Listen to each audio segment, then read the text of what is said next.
In the frozen heart of the Russian Empire, in a small Nordic nation called Finland, a man was born who would change everything. His name was Carlo Juho Stolberg.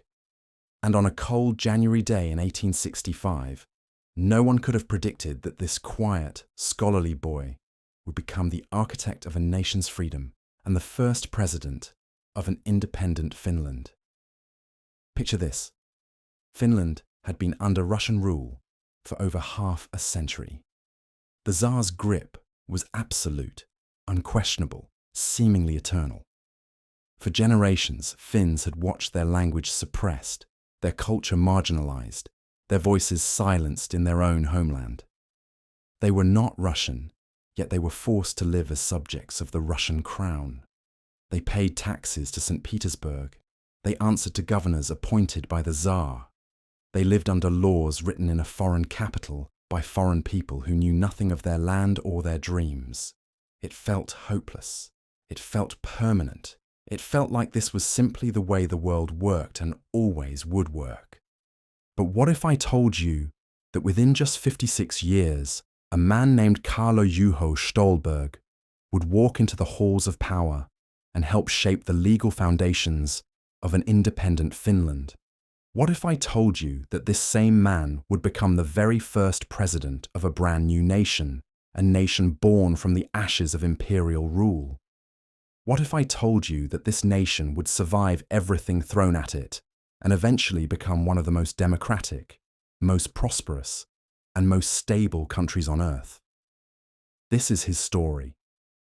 And it begins not with fanfare or revolution, but with quiet determination in a time when everything seemed impossible.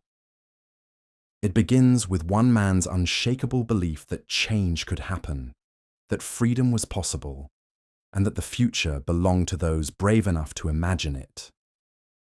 Carlo Juho Stolberg was born on January 28, 1865, in Suomussalmi, a remote parish in northern Finland.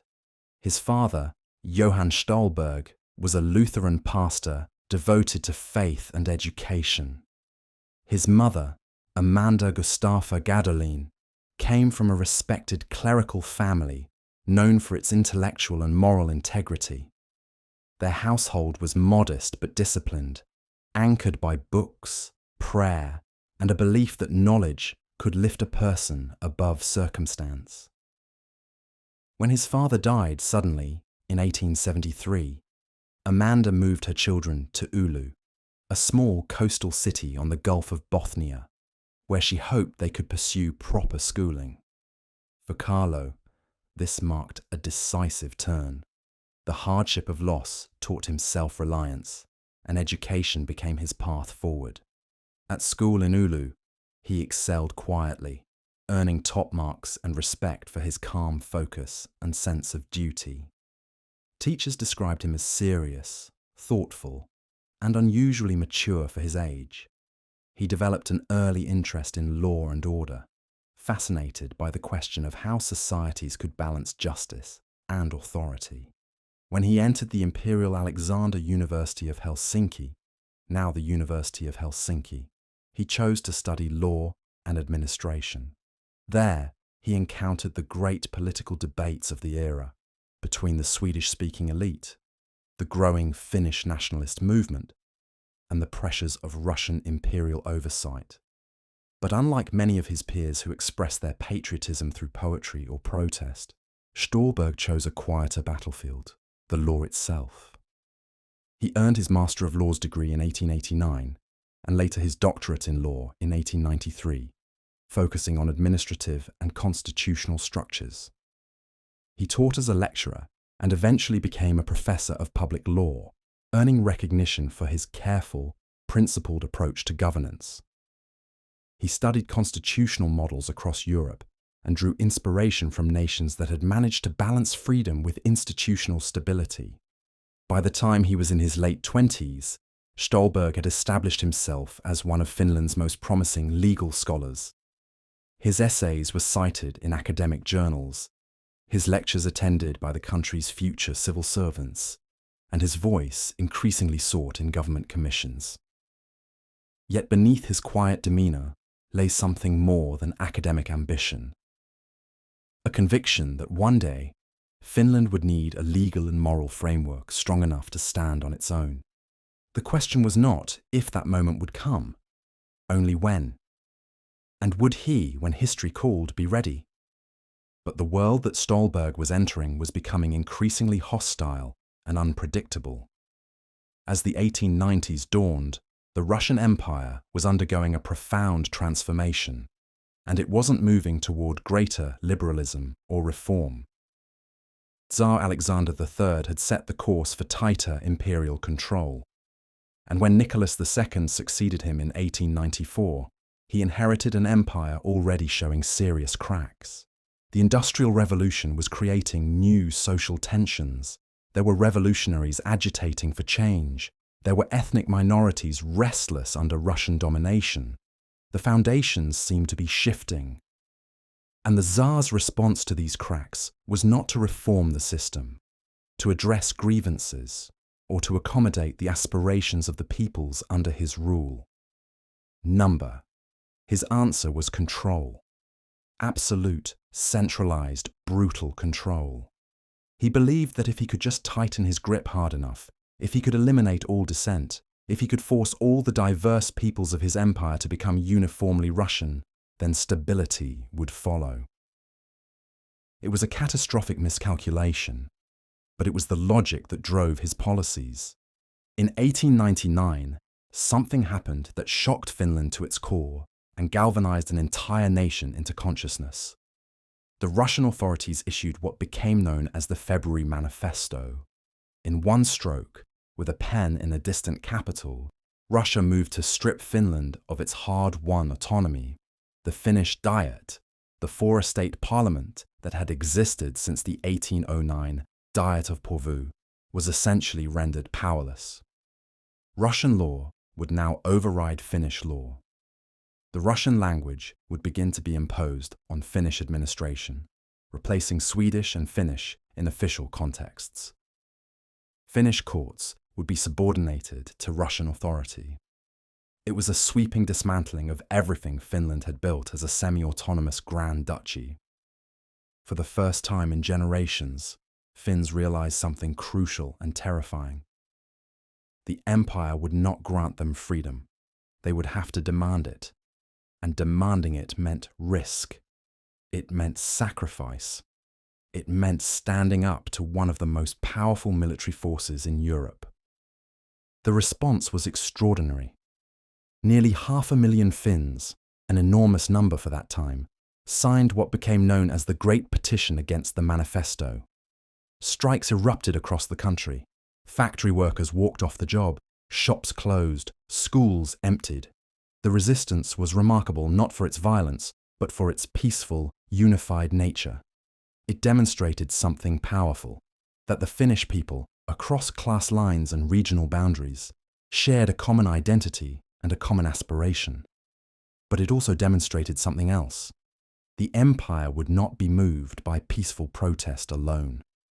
The Russian response was predictable and harsh. Censorship intensified. The office of the Governor-General, led by Nikolai Bobrikov, began enforcing strict Russification measures. Finnish newspapers were suspended. Officials who resisted imperial directives were dismissed. The use of Finnish in administration was restricted. The authorities made it clear that they viewed Finnish nationalism not as a cultural movement, but as a threat to be suppressed. Stolberg watched all of this unfold with a clear mind and a heavy heart, and he made a critical decision that would define the rest of his life. He would not be a passive observer of his nation's fate. He would not retreat into academic safety and hope that others would solve these problems. He would become an active participant in building his nation's future, no matter what the cost might be. Over the next 2 decades, from 1900 until World War I, Carlo Juho Stolberg worked both in the shadows and in plain sight. He navigated an incredibly complex and dangerous political landscape with remarkable skill and strategic thinking. He continued to serve as professor of public law at the University of Helsinki. using his platform to educate a generation of Finnish legal scholars who would eventually become the architects of the new nation. He also accepted limited administrative roles within the Senate and state committees, positions that, to outsiders, seemed like cooperation with Russian authority, but were, in fact, opportunities to prepare Finland's legal framework for self-rule. This was not collaboration in the sense of supporting Russian rule. It was strategic positioning. By remaining inside the system, by earning respect and authority, by building relationships and understanding how power actually functioned, Stolberg was positioning himself and his nation for the moment of transformation that he believed would inevitably come. During this period, Finland experienced a kind of cultural and intellectual awakening. The suppression of Finnish language and culture actually triggered a fierce revival movement. Writers such as Juhani Aho, painters like Akseli Gallen-Kallela, and composers such as John Sibelius gave voice to the national spirit. Finns celebrated their language, their landscape, and their folklore with renewed passion.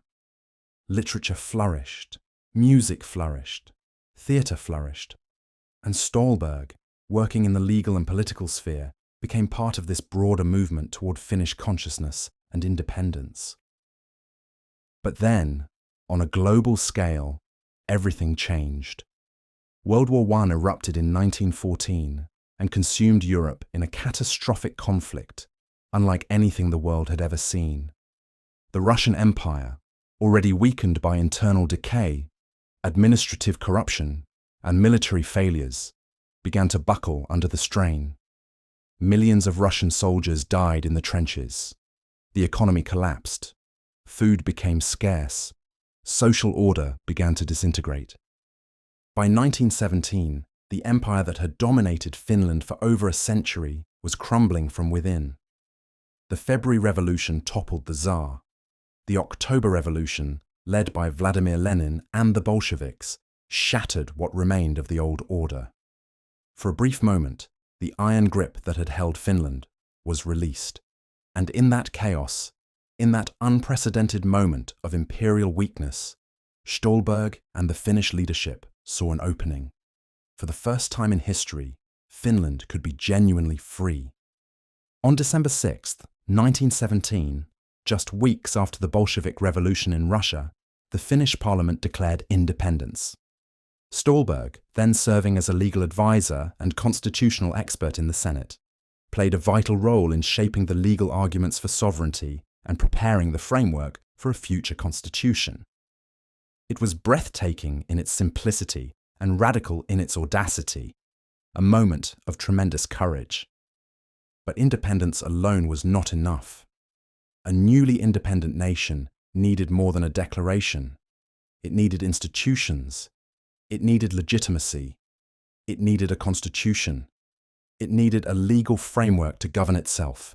It needed a leader who understood these things deeply. It needed Carlo-Juho Stolberg. But independence did not automatically bring peace or unity to Finland. In fact, the years immediately following 1917 were among the most traumatic and dangerous in Finnish history. The nation descended into a bitter civil war in early 1918. On one side were the Whites, led by General Carl Gustaf Emil Mannerheim, who generally represented landowners, the educated classes, and those who wanted a democratic republic aligned with Western Europe. On the other side were the Reds, made up of industrial workers and the rural poor, inspired by the Bolshevik Revolution and supported in part by Soviet Russia. The civil war was brutal. Families were torn apart. Neighbors turned against each other. Atrocities were committed on both sides. About 36,000 people, nearly 1% of the population, died, and tens of thousands were imprisoned in prison camps. The nation that had just declared its independence was tearing itself apart over competing visions of the future. It was in this cauldron of violence and ideological conflict that Stolberg's work became absolutely essential. Someone needed to chart a path between the extremes, Someone needed to build a framework that could accommodate the legitimate aspirations of all Finns, regardless of their political sympathies. Someone needed to create a system that would prevent either dictatorship or communist revolution. Finland was lucky, perhaps saved, by the fact that Ståhlberg was the kind of person who could do this work. After the White forces defeated the Reds in May 1918, there were powerful voices arguing for a strong authoritarian government. Some monarchists wanted to make Finland a kingdom, even inviting Prince Frederick Charles of Hesse, a German noble, to become king. Others favoured a military dictatorship. Many wanted a government that would suppress the left permanently and rule through fear. These were arguments made with real passion and backed by people with real power. But Ståhlberg was part of the Constitutional Committee, tasked with drafting a new framework for the young republic. The choices made in those early years would determine whether Finland could survive as a free and democratic nation or become another authoritarian state dominated by a single strongman or ideology. This is where Ståhlberg's brilliance became undeniable and his commitment to principle became crystal clear. He advocated firmly and consistently for something that sounds obvious today, but was actually quite radical in 1919. A strong democracy with genuine power distributed among the people. He argued passionately against authoritarianism, even though many of the powerful figures around him, military men, industrialists and monarchists, advocated for the opposite. He wanted a president, yes, but a president constrained by law and accountable to Parliament and the people. He wanted a Parliament that could legislate freely and represent citizens' voices. He wanted a system where power was genuinely shared and checked, not concentrated in the hands of a single leader or elite. The Finnish Constitution of 1919, shaped heavily by Ståhlberg's vision, reflected these democratic principles. It established a republican form of government with separation of powers, universal suffrage, and civil rights protections. It was liberal in its approach to individual freedoms and progressive in its insistence on parliamentary responsibility. It created a system of checks and balances specifically designed to protect Finland from authoritarianism and the concentration of power. It guaranteed freedom of speech, press, and assembly. It enshrined the independence of the judiciary. When the constitutional work was complete, when this remarkable document had been debated, refined, and finalized, there was really only one person who could become Finland's first president. And everyone knew it. The question wasn't whether Ståhlberg would be president. It was whether he would accept the responsibility. In July 1919, Carlo-Juho Ståhlberg was elected as Finland's first president. He was 54 years old. He had spent nearly his entire adult life, more than 30 years, preparing for a role he never explicitly sought but seemed destined to fulfill, as if history had been quietly waiting for him. Think about the weight of that moment. Think about what it meant. Here was a man who had lived most of his life as a subject of the Russian Empire, and now he represented a newly independent nation on the world stage. A nation surrounded by uncertainty and danger, still healing from civil war, still defining what freedom truly meant. Finland had few resources, a population of barely over 3 million, and an immense eastern neighbour, the newly formed Soviet Union, that viewed its independence with suspicion. Many foreign observers doubted Finland would survive. Some European newspapers predicted it would collapse within a decade, either absorbed by Soviet power or undone by internal strife. But Ståhlberg understood something deeper. Finland's greatest defense would not be its army, but its institutions. It had a constitution, a parliament, a judiciary, and above all, a president who believed more in law than in personal power. Ståhlberg's presidency from 1919 to 1925 was marked by moderation, legality, and restraint. His goal was not glory, but stability. He devoted himself to building citizens' faith in the rule of law and showing that democracy could govern effectively, even in a time of tension and poverty. He strengthened local administration, supported land reform legislation that eased class conflict, and worked to integrate the defeated Reds back into national life. A gesture of reconciliation that required courage in a country still divided by bitterness. He also oversaw Finland's international recognition, establishing diplomatic ties across Europe and securing membership in the League of Nations in 1920. Under his leadership, Finland signed the Treaty of Tartu with Soviet Russia, which fixed the young nation's eastern border and secured its independence in law as well as in fact. Yet Stålberg's greatness lay as much in what he refused to do as in what he accomplished. In an era when dictators were rising elsewhere, Mussolini in Italy, authoritarian rulers in Poland and the Baltics, Stålberg had every opportunity to seize greater power.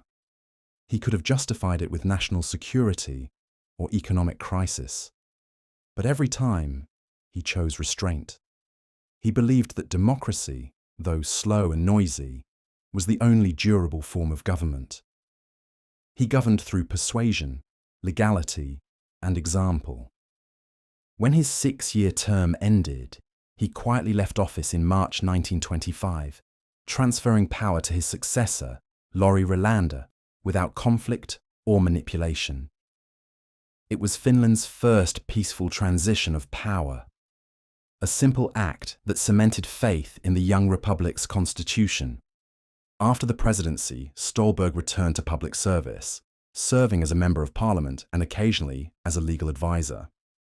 He remained a moral voice of democracy through the turbulent 1920s, even as radical nationalist movements emerged. One of these, the Lapua movement, began as an anti-communist crusade, but soon turned violent and anti-democratic, targeting left-leaning politicians and liberal figures, including Stålberg himself.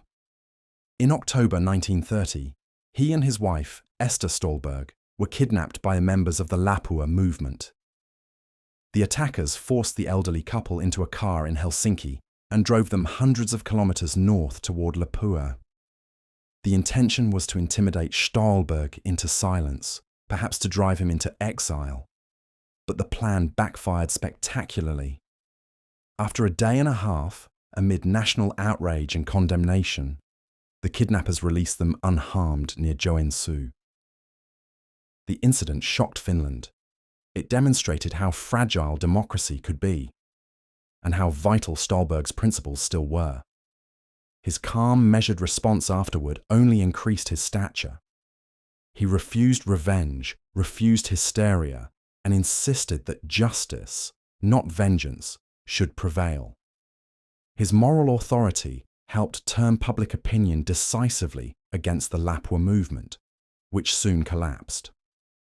During the 1930s, as fascism swept across Europe and totalitarian regimes rose, Stålberg remained Finland's quiet conscience, the elder statesman who reminded the nation of the rule of law. He stood as an independent presidential candidate twice more, in 1931 and 1937, but both times withdrew gracefully when it became clear others would command broader support. When war returned in 1939, he was already in his 70s. He watched the Winter War and later the Continuation War with sorrow, yet also with pride. The democratic state he had helped design survived invasion, bombardment, and enormous loss. But it endured. Even in its darkest moments, Finland never succumbed to dictatorship. Carlo-Juho Stålberg lived long enough to see that endurance. He saw his constitution withstand both internal extremism and external aggression. In old age, he became almost a national symbol himself, modest, incorruptible, principled. He died on September 22, 1952, at the age of 86. He left no monuments, no personal cult, no grand fortune, only a functioning democracy. Today, nearly a century later, we can fully see and appreciate the significance of what Carlo-Juho Stålberg accomplished. Finland consistently ranks among the most democratic and stable nations in the world. Its institutions are strong. Its people live in freedom. Its democracy has survived wars, economic crises, external pressures, and social change. It has adapted and evolved while maintaining its fundamental commitment to democracy and the rule of law. The World Economic Forum's Global Competitiveness Report places Finland among the top nations on Earth. Transparency International's Corruption Perceptions Index ranks it as one of the least corrupt countries in the world. Freedom House consistently gives Finland the highest ratings for political rights and civil liberties. And the United Nations Human Development Index ranks it among the very best places on the planet to live. These modern measurements might not have existed when Stolberg was alive, but they capture exactly the kind of society he worked to build. At the heart of this success stands the Constitution of 1919, the document Stolberg helped design in the early years of independence. It has been amended and refined many times to meet new challenges, but its essence remains unchanged. Power is distributed and limited. The rule of law is paramount. Individual rights are protected, and the people have a genuine voice in their government. Here's what is truly remarkable about Stolberg's legacy. He did not build a nation through force or charisma, or a cult of personality. He didn't rely on military victories or fiery speeches. He built a nation through law, through reason, through an unwavering belief that people could govern themselves peacefully and justly. He understood that the most enduring forms of power are built on institutions, not individuals.